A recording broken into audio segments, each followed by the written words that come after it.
આજે આપણે ગુલાબનું શરબત બનાવીશું. તે માટે આપણે 1 ગ્લાસ પાણી લેશું.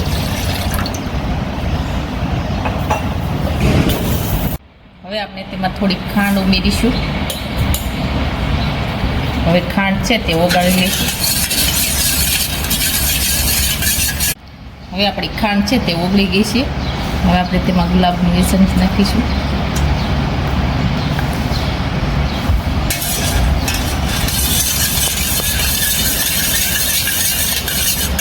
હવે આપણે તેમાં બરફ ઉમેરીશું.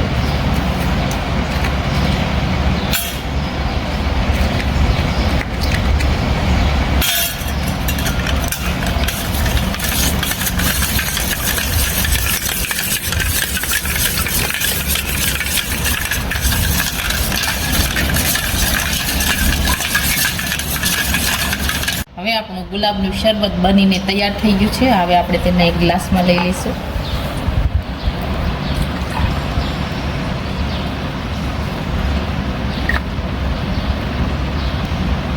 તો તૈયાર છે આપણું ગુલાબનું શરબત.